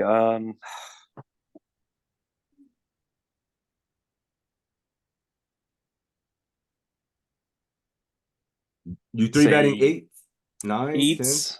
8s is kind of right on that. I always struggle with like 7s, 8s, where it's like right on the fence of if someone calls you, you're probably in bad shape, but holding your breath for a set to flop. But yeah, I'll say 8s. It's going 8s plus jacks and queens. Skate says so. Skate, what are you doing with pocket 10s? That's actually what I was gonna say. Pocket 10s initially, but rip 9s through jacks and raise queens plus for beats. That sounds kind of good. Kristen, what is the range that you're using? What's the worst pair you do something here with? You can type it in as well. And then beats, if you are, or you're just raising 2.5, 2.25 with those hands? Yeah, somewhere in that, something like that. 9s plus. Yep. Personally, I'm all in with the ace king. But I guess the EV for 3-betting small can't be that terrible. If you did do that. Yep, and you have no rips. See, this is where I would make a mistake and just be way more comfortable ripping ace king off and then just going with the small. And look at your size here. It's 2.25x, sir. So you don't even need to go 5. You can go like 4.5. And it looks so strong. I do this on Global sometime and just crush people because I just use this tiny ass 3-bet and people are just like, nope. So 10s plus, guys, 10s. So 9s are out of there. Chucking it with 9s.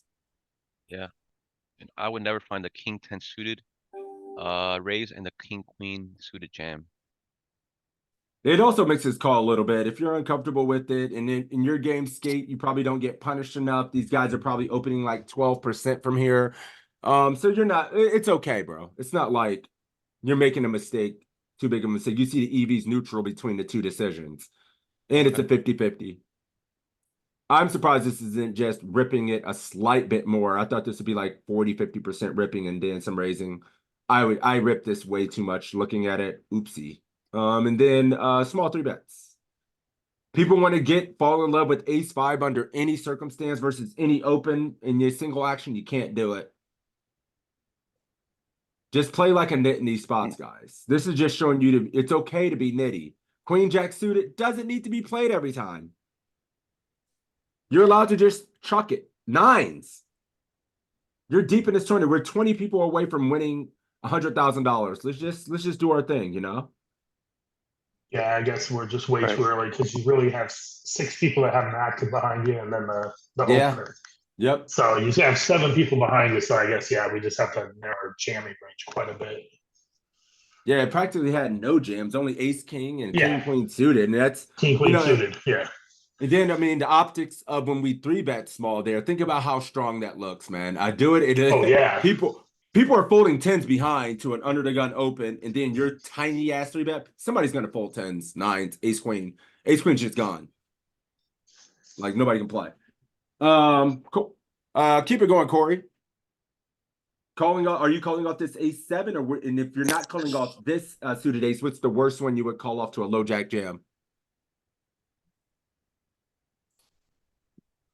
Probably folding this. It's easy to say doing practice, but when you're on the back in the tourney, it's ooh.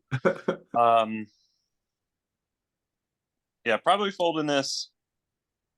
I mean, kind of in that going It's back fair. a couple hands, right? Ace 9, ace 10 suited. I think is that's hard to turn down. True. So be looking at ace 10 suited for sure for you. Ace 9 Yeah. suited seems borderline. Well, how about pairs? What's the worst pair you call off?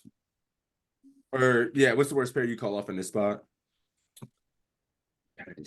Low jack, all in. Geez. Kind of in that same kicker side, so maybe 8s are better, 9s are better. Respectable. Maybe Small 7s blind. are kind of borderline for you. But 8s is he plus. Go Oh, ahead. sorry, go ahead. No, go ahead, buddy. What were you saying? Recently, yeah, I was starting to try to ask myself, like, okay, does he do this with a worse hand rate? So if I had 8s, is he doing that with 7s? Is he doing that with 9s? Hell yeah, he's doing it with all. He's doing it with 4s, 5s, 6s, and 7s for And sure. 4s are He's better. jamming, right? Okay. He's jamming worse pairs. He's jamming worse suited aces Mhm. that ace 2, 3, 4, 5. So I'm wondering myself if ace 9 gets in here, ace 8, ace 9 suited get in here. I would be extremely conflicted, but due to him being in a low jack, I think he has a fewer of the looser gems, like as opposed to him being in the cutoff and stuff. So I think probably ace 9, ace 10 plus. So this feels close. Ace 8, yeah, nice. Look at 5s in there as well. 5s plus ace 8 suited. And then ace 10. So yeah, you were right there on the borderline. You knew it as well. Like ace 9's a slam dunk. Really kind of hard to distinguish between this and game. And then ace 10-0. Moulton nailed it. 5s plus suited jacks. No suited jacks though. But the king queen's finally in there and ace 10 off. Sweet. Corey, thank you. I'm gonna give someone else one more run of this, and then Yeah, appreciate it. No, thank you. We'll do one more run, and then we probably have to wrap it up. Anyone want to volunteer and get in here and do it? Drugs, you got a mic? Nope. Let's see. I'm trying to get the new people. Christian, you're interested in running a few of these? Sure. Can you hear me? Yep, mic's good. Oh, great. Okay, perfect. Great. Nice. So we faced, and now we're at 20 big blinds. We've been looking at a lot of spots at 15, 10, and 15. Now we're at 20. What's our VPIP range, or what's your VPIP range here with the 20? Are you flatting this suited ace? Are you folding this?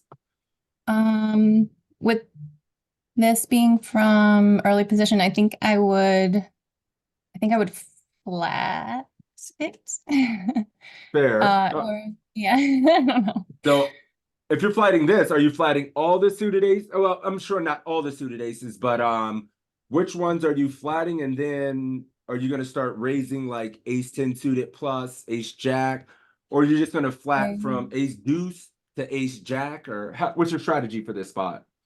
I would say I would flat like ace deuce to ace 4 suited, and then ace 7 to ace 9, and then ace 10 to plus raise. Raising not all in or raising all in? Raising all in. Raising all in with ace 10 plus. Ace 10 plus suited. Okay, ace 10 suited And plus. Yep. ace 6 suited. Jamming ace raise all in. 6. Yeah. I know. I keep Sheesh. I keep seeing that as like the naughty, you know, Jonathan Little says the naughty one. So I've been Yeah. like having that on my mind. Okay. That's savage. GG. This is how I go out in 20th. So Molten, you're jamming some of the lower suited aces. Okay. As well. Ace deuce through ace 5. You guys are going crazy. How about what about your pairs, Kristen? Like starting at, are you gonna flat pocket deuces? Are you playing any of the small pocket pairs here? Are you I would say I would get rid of the deuces at this deuces, 3s, 4s. I would say maybe start jamming at 6s. okay? Jamming 6s plus. Yeah. Jamming suited. This is a tough spot because he's EP. We're 20 and we're in the money, which obviously dictates we play a slightly different range. Do we still have flats in this spot? You know, Beat says ace deuce through ace jack flat, ace 10 O. Woo, deuces do 7s, suited 9s, jam, ace queen. This is a very debatable spot. Chris is never folding here, so you're gonna flat this one, correct? Yeah. Look at our flatting range. Damn near non-existent. Oh. Yep. Ace 4 and ace 5 in there a little bit. And even if you wanted to fold ace 4, it's fine. Like it's mixing fold. These, and then it's like ace 8 suited plus. Yeah. Yeah, this range is filthy. You did nail the pairs. Okay. That You seems can familiar. just Usually when I flat this kind of thing afterwards, I'm like, why didn't I just jam this? What am I doing? And then you just end up in a spot where you just check folding or a really weird spot. Yeah, so yeah.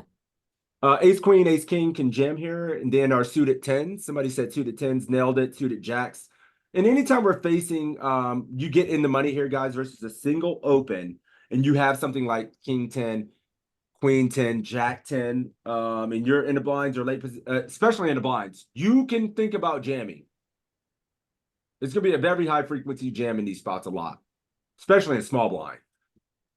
Every iteration when you're 20 to 10 big blinds, somebody opens and you're in a small blind, you have somebody suited 10s, you can jam all day. This is also looking at GPD, but specifically the big blind. There's the suited 10s, suited jack still jam. And Chippy V, yes. Or do it? Okay. Yeah. You're not gonna do too much flatting, brother, at 20 when these spots. And it's just I would just say it works out very well for us in the money as well, right? 7s flatting, I would probably just jam or fold. I wouldn't know what to do on game. But yeah, we get the flat, and then you can see the rest of these pairs. If you did jam 7s here, the EV would be neutral. So if you're like, God damn it, I can't remember what to do, just jam 5s plus, man. You know, it can't be that bad. If you forget this little gap, it doesn't matter. So you can jam 5s plus, suited 10s. And then one thing you will see, and Kristen, this will be really good for you as well, ace jacks and our ace 10s as we get deeper in the tournament, very high frequency flats. Very, very, very high frequency flat with these type of hands. They don't get called by worse when you jam, and they keep in a lot of worse ace X and jack X hands and 10X that he has. Right? You keep in all these worst 10X when you have ace 10, you keep in these worst jack X here in these regions, right? And you keep in all these worst ace X. And when you jam, he never calls with ace 10. They never call with the worst hand. So I think that's why they're not jamming as much. Well, you get the goods. When you're here, are you jamming or are you 3-betting, Kristen? You're going to do like 2 or 3 hands if you're interested. Cool. Here I would definitely jam. I mean, you have what you want. Right. Right. But I think one thing we can consider is some of our range. We can use smaller 3-bets here as well. Okay. Yeah, I mean, like We do have a jamming range, and we would jam a lot here. And the solver may even mix jam, but I do think mixing in some 2.25x 3-bets will be really good for your game as well. Okay. Would that would you want it to induce the low jack to jam, or does it? You really don't care, I guess, because we have such a strong hand. Correct. If they call or jam, yeah. Okay. Yeah, it just doesn't matter. Maybe some of these guys spaz out when you go small and feel like they have some fold equity. Maybe these guys are giga bad and just try to flat a 3-bet. You'll see this on Ignition where people flatting 3-bets out of position. We might be too short to jam, but I don't know. I think I would mix in some raise, especially if I have 17.5 big blinds. Aces, I'm never just ripping aces. We're never ripping aces. Right. But there is no raise. It's only jam for this. There's actually only jamming. I think with ICM, KK jams, aces flat. Aces is only handily 2.5x. That's what Pucks is saying. Oh, And wow. it's only flats. Why is It's that? 20 Because big blinds. It's 20 big blinds. We don't have Okay. because I think the thing is when you do this, and this is a theory thing, but I want to talk about exploit. We can talk. This is the beautiful fine line where we're playing against a solver, so it's not going to have a small raise. In real life, as an exploit, if you did it, it wouldn't be the worst. Humans are not going to play as well, but the problem is you wouldn't be able to balance your small 3-bet range in this spot and have enough bluffs. So it just jams everything and keeps the top of its range in there as well.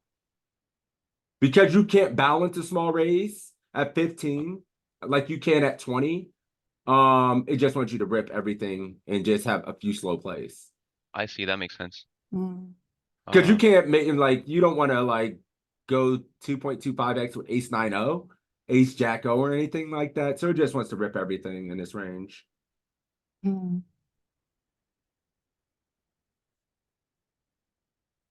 Dude, ooh, woo. In real life, at 15, anyone that 3-bets, not all in, there's only aces. True. But guess what, Beats? People still make mistakes from it because they're not a robot.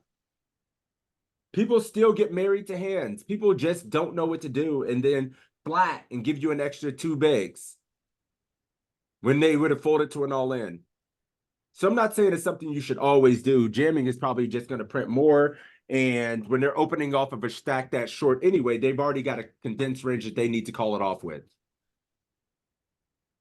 Cool. Are you calling off this all in, Kristen? I'm not. Just looking at how I would feel when I would fold in a better spot with What 10. about ace 10? What about ace 10 suited, ace jack suited? Would you call off? What's the worst suited ace you would call off in this spot with? I'd say ace jack suited would be on the low end. Definitely ace queen suited. Okay. Ace jack suited plus. What's the worst pair you would call off to an all in the money here? 9s plus. 9s plus, and the offsuit. Are you calling just ace jack, ace queen off? Are you calling ace jack off? No. Ace queen no off? ace jack. I'd say ace queen off is definitely yeah. I'm nervous, but I'd have to click it. Cannot fold ace queen off. Please don't do it. King queen suited. King queen suited. No. I'd say definitely it'd have to be with an ace. Okay, so that's a really condensed range. We have ace jack suited plus ace queen suited, ace queen off plus 9s plus. That's it. Should I? Ace 10 suited. Looser. I think your range is more applicable if they're shoving something like 20 bigs. That sounds like a 20 big, 20 big call off range. 15, we're probably in there a pip looser. Or then this, and then this is at 10. We just King Queen's back. Yeah. But look how little, look at your EV for King Queen beats. It's marginal as shit, right? Yeah, it's nothing. And you don't have a lot of EV here. If ace queen, you got to call off ace jack versus these all ins because they need to be jamming all the worst suited aces. And a few people will just take ace nine and jam it sometimes as well. When they get short, they just have that give up in them, right? All these suited nines in there, all these pairs you flip with, this is fine. You're going to be dominating king jack, queen jack suited as well with the ace jack. So yeah, you want to be able to call off the ace jacks for sure when we have 10 big blinds. Sixes plus, ace 10 off plus, ace 10 suited plus, king queen. All right, last one. Whoa. A button jam for 15. This is going to be a two-phase question, Kristen. Give me your call-off range for the all-in. Okay, I'd say it's suited jacks plus, I think. So like Yeah. queen jack. So you calling jack 10? Well, that's a suited 10. So queen Right, jack, so king jack, ace jack, of course. right. And then sorry. Oh no, go ahead. I'm sorry. I was listening to you. My bad. Oh, it's okay. And then offsuit ace ace 10. No, ace jack off plus. Okay. And fives plus. Okay, I mean, Sixes not plus. bad. Sixes plus. It's just threw fives out the window. I think you have to call this. It Yeah. probably is like, ooh, Molten, you folding this? Yeah, I'm Can we pulling call this. suited? Can we call suited 10? I mean, in chip EV, this is a snap. Yeah, if Chippy this is snap. Yeah. Oh man, or a suited 10s in there versus 15. I don't like it. Yeah, I think we got it. I think we need to call ace 10 off plus for sure. Yeah. Probably like ace 7 suited plus. I would call this personally in game. I would shrug this shit in there. Especially depending on the tournament. If I'm playing a $500 tournament, I would be in hell because I wouldn't know what to do. And anything small under $100, I'd probably shrug. Especially if there had been any kind of aggressive, I would never fold. And then call off obviously the suited jacks. But the second phase of the question I have for you is, what do you think the button's jamming range should be here, Kristen? What like type of hands are they jamming first in? Yeah. You can start with the pairs. Okay. They're probably jamming. I think probably deuces on the button, like deuces plus. Deuces to And plus to what? Plus to what? Because they're not going to jam oh, right. pocket So jacks, right? They're not going to jam jacks. They're going to induce and raise induce with some of those.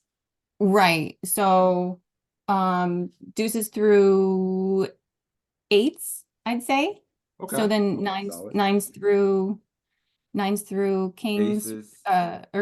nines through aces raise Okay. to induce. How about the suited aces? Do you think they're open jamming any suited aces in this spot? I think for 15 bigs, probably, yeah. Ace deuce suited. Yep. Up. To what? Okay. So then to like ace 9 suited, and then raise ace 10 suited and plus. Okay. And this is a good exercise to visualize because we also want to see, like, when we're in this situation, how we should be jamming first in, how we should be raising and folding and whatnot. So how about the offsuit aces? What do you think their jamming rates for the offsuit aces? Ace jack off plus. What are they doing with ace deuce 3, 4, 5, 6? Oh, offsuit. Yep. Do you think those would be a raise, or do you think they're ever jamming some of the ace deuce 3, 4, 5? I think the ace 5 off through ace deuce off raising and cut out maybe the ace 6, 7, 8, 9. And then jamming those ones. Yeah, and jamming those ones and then raising the ace 10 plus off. Okay. How about your suited nines? King nine, jack nine, queen nine. And this is important. I asked you guys these questions because we need to be able to start structuring our range when we get deep in these tournaments. This will help you be much stronger and understand what's Right. going on and what you should be doing. So queen nine, king nine, jack nine, would you raise those in that spot, or would you ever jam those type of hands? I would say, well, actually thinking about it at 15, if you raise those, we don't mind folding them if we get if somebody else jams, we can still get away from it. Right. And then maybe jam the king, jack, queen, jack, jacks plus, or you know what I mean? We already went over the pairs, but the See, the ace jack. structures of your range are sounding, the ranges are right there. It's just a little, it's just little off. a little refined. Yeah, a little bit refined. I was asking about the suited nines that you're ripping, right? Okay. See, you nailed this. You said deuces through Awesome. eights ripping, right? Mm-hmm. You said ace deuce through ace eight ripping. It's pretty much fine. You can rip all these and nothing bad's going to happen to you if you rip ace eight. You did not make a mistake. So you nailed this. Being clear about finding some of the suited nine jams, because you do not want to raise fold these. It hurts the soul to raise fold a hand this good. And then it runs really good equity when they do call with some of the ace X, right? You're running like a 60-40, and then you win the pot. You have 40 bigs in the tournament, or 30-ish bigs, which is great with 20 players left. All the offsuit ace X. You can even rip ace queen. Look at all this. Just boom in the pot, right? So you get a lot more first in, all in. And I want you guys to be more aggressive with this, because I don't want to see you open and then have to fold some of these high equity hands that would just play fine as an all in. You're going to survive another orbit. You're going to jam here, and it's beautiful. And I think this is a big part of the tree that some of my mid stakes and low stakes students have a hard time with when they get deep in tournaments. Find these, just jam. And then pick up the pot. And if you get called, you're going to run good equity. But yeah, let's see here. In this spot, you said you wanted to fold and call off suited jacks. I would call this as the worst suited king, and then fold queen 10 suited, and then have this. But let's see. Mixing. Both. And then our suited jacks, we can't call queen jack suited. And then I think we said we wanted to call like ace 10 suited plus or something like that. Look how loose we got to call the suited aces. And I believe if I would have showed you how loose they were jamming in the first place, you probably would have modified your range. It was like, well, that's too tight considering they're jamming all that. I probably have to go at least ace 8, ace 9 off plus. Right. True. Yeah. So, yep, we got to call off king queen here, king jack, ace 7 off plus, ace 5 suited plus, 5s plus. So, cool. I went half an hour longer than I supposed, but not supposed to, but than I intended to. So yeah, we are going to have to start wrapping it up. But I wanted to leave it open for any final questions, final thoughts from you guys, or anything that you had from today's session.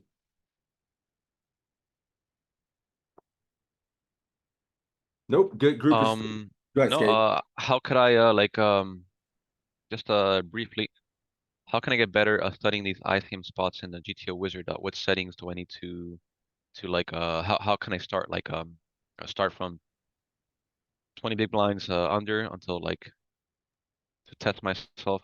Yeah, thank you. Bang. This. Be here, near bubble, 10% of field, 16.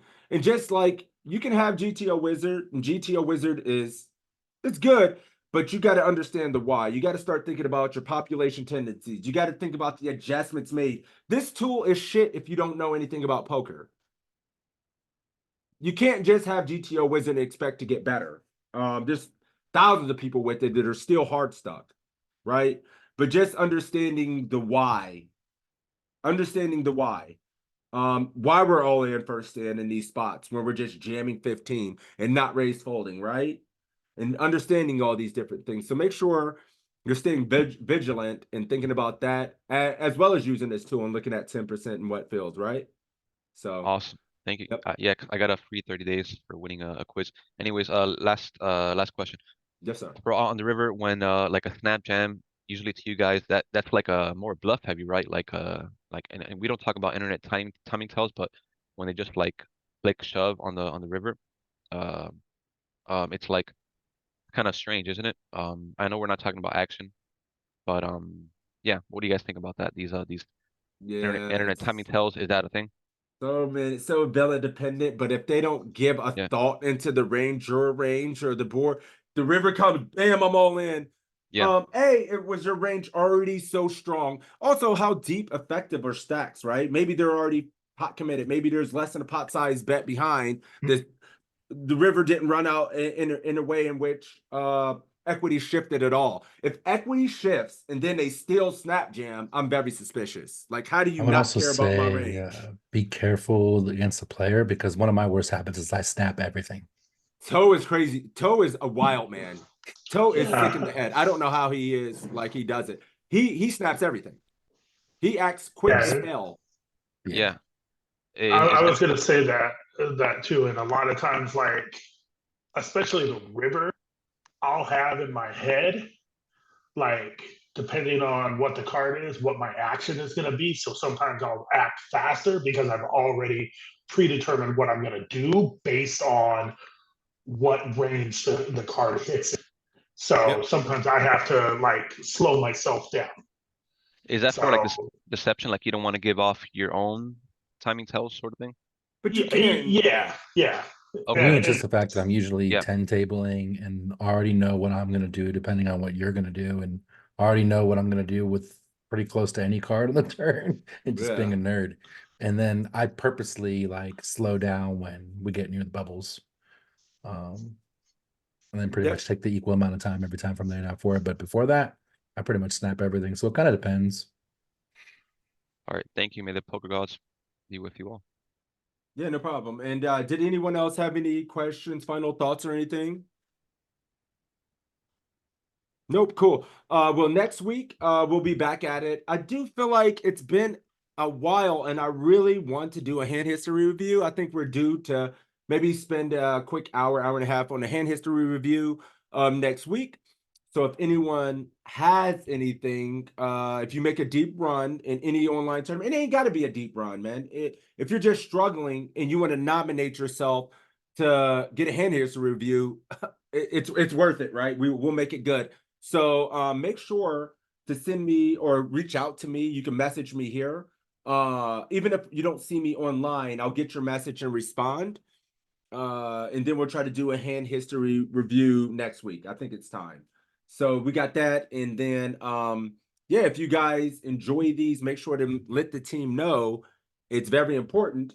And if there's anything else that you guys want to look at in the future, or you feel like we're missing, let me know there as well. And then we'll make sure to incorporate that. I want to make sure we're well-rounded and getting better at the game. I'm very focused on in the money shit.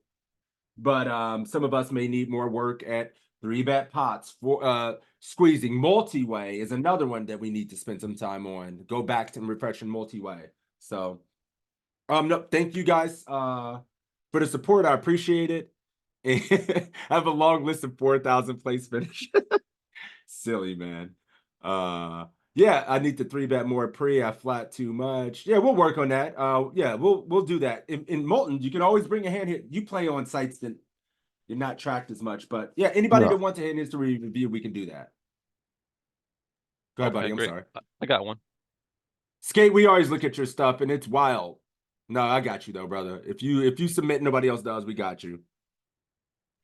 Thank you. Cool. All right, guys. Thank you for the support. I will see you guys next Thursday, and I'll be streaming tonight if you guys aren't doing anything. So back on the stream streets tonight, grinding hard. So see you guys. Take care. Good luck. We're out.